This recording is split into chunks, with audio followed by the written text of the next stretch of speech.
आज स्वच्छता अभियान हफ्ता जो था, जो 26 जनवरी से पहले करना था, आज उसका लास्ट डे है।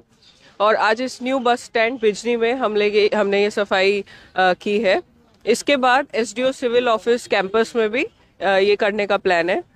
यहाँ पर इसके बाद में हम लोग मार्केट एरिया में डस्टबिन भी हैंड ओवर करेंगे और एसडीओ सिविल ऑफिस से जो एसएचजी मेंबर्स हैं जो हमारी स्वच्छता में सहायता करेंगे, उनको हम लोग वहाँ से बैम्बू डस्टबिन हैंड ओवर करेंगे।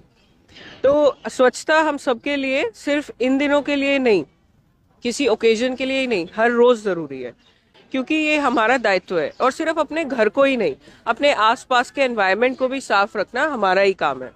अब बिजली में सबसे बड़ी दिक्कत है source segregation of waste at source.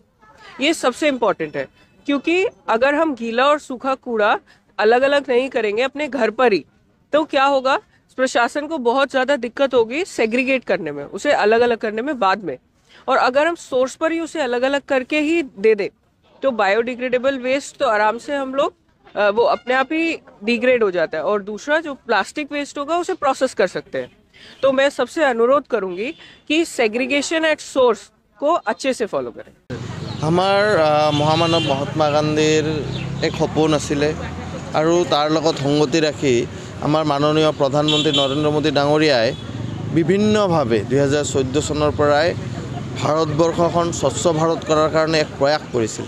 আৰু তাৰে লগত সংগতি ৰাখি আমি যি আমাৰ ৰিপাব্লিক ডে আছে, ৰিপাব্লিক ডেৰ যি সপ্তাহৰ লগত সংগতি ৰাখি আমি বিভিন্ন সময়ত যোৱা বছৰৰ এইবাৰো আমি এই স্বচ্ছ ভাৰত অভিযান আমি কৰি আছো। বিজনীৰ বিভিন্ন ঠাইত যাতে পৰিষ্কাৰ পৰিচ্ছন্ন থাকে, তাৰ কাৰণে আমি এই প্ৰয়াস আমাৰ। আজি আমি বিজনী বাসস্থানত গোটেই আমাৰ কাৰ্যকৰ্তা, আমাৰ পৌৰসভাৰ পৌৰপতি, আমাৰ বিষয়াসকলে আহি আমাৰ বিভিন্ন এই অঞ্চলৰ আপোনালোকে চাইছে যে মহিলাসকল ওলাই আহিছে আমাৰ এইখিনি স্বচ্ছতা কৰাৰ কাৰণে।